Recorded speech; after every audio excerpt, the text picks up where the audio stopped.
Assalamualaikum warahmatullahi wabarakatuh. Perkenalkan, nama saya Siska. Saya mahasiswa Universitas Terbuka UPBJJ Padang. Baiklah, pada video ini saya akan membahas tentang pelajaran dari proses lahirnya Pancasila bagi generasi muda. Baik, Pancasila tidak lahir begitu saja. Seperti yang kita tahu, Pancasila lahir melalui proses panjang dari musyawarah para pendiri bangsa. Proses ini melibatkan perenungan, diskusi intens, dan perumusan yang berakar dari perjuangan bangsa Indonesia. Sejarah lahirnya Pancasila dimulai dari janji kemerdekaan oleh Jepang, pembentukan Badan Penyelidik Usaha Persiapan Kemerdekaan Indonesia atau BPUPKI, perdebatan para tokoh bangsa mengenai dasar negara, kemudian pembentukan Panitia 9 yang diketuai oleh Soekarno, perumusan Piagam Jakarta, hingga akhirnya Pancasila disahkan sebagai dasar negara dalam Sidang Panitia Persiapan Kemerdekaan Indonesia atau PPKI. Oleh karena itu, generasi muda dapat mengambil nilai-nilai atau pelajaran penting dari peristiwa lahirnya Pancasila tersebut. Di antaranya seperti nilai persatuan dan kesatuan. Para pendiri bangsa mengutamakan kepentingan bangsa dan negara di atas kepentingan pribadi dan golongan, dan mengajarkan pentingnya persatuan dalam keberagaman. Nilai yang kedua yaitu nilai toleransi dan menghargai perbedaan. Proses perumusan Pancasila menunjukkan pentingnya menghargai perbedaan pendapat dan keyakinan.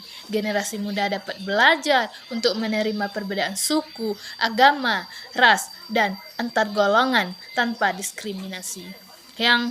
Pelajaran yang ketiga, nilai rela berkorban. Para pendiri bangsa rela berkorban demi kemerdekaan dan keutuhan bangsa. Nilai ini mengajarkan pentingnya pengorbanan demi kebaikan bersama dan cinta tanah air.